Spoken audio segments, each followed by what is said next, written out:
I'm Brian Day at the Fitness by Day studio here in Siena, and I want to show you how to use not the poor man's balance board, the thinking man's balance board.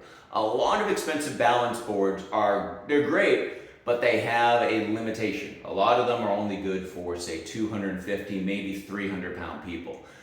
One of my clients here in Siena, he's a big man. And what we were finding is we needed something robust enough for him to use, but we also, for what he does, balance and that stability and that athleticism is really an important thing for him. So in working on that, one of the things I was noticing is that I had a way to make a balance board for him, and to tell you the truth, in my experience, it's better than any of the balance boards I've ever worked with that I bought or used at physical therapy offices. This is just a basic inflatable balance disc. One of those. This is just a piece of plywood. I got fancy and I had some extra flooring, and I painted it black, painted the board black, and threw on a nice piece of flooring. That isn't necessary. As long as you've got a good stable board that you're comfortable won't break, you set that up on top of that disc, like so. From there, anytime I'm getting onto any sort of balance device, instead of kind of trying to get on and balance right away, my method, and always, use caution anytime you're doing any of this. And also, it's worth saying, like, this is something that I created, and I'm telling you how I've created it. Do so at your own discretion. You assume all risk.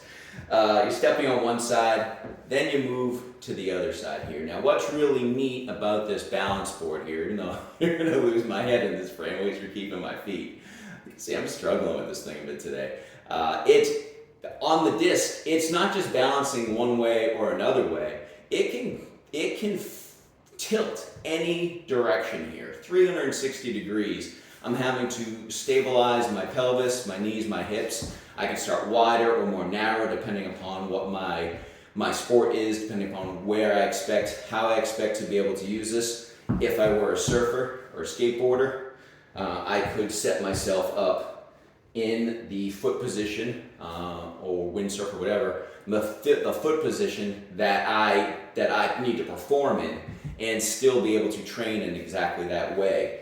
And one of the things I really like about this in particular, for anybody, especially with the big man I was working with or am working with, it only goes so far. All right, so some of the balance stuff you'll see, like the Bosu I had, you may have seen in my other videos, it elevates you a lot. So if things don't go your way and you do find yourself at risk of falling off it, you're coming from that much higher. Here, this even forward there's only so much tilt before you reach the bottom. And all we're trying to do here is just get on here and balance.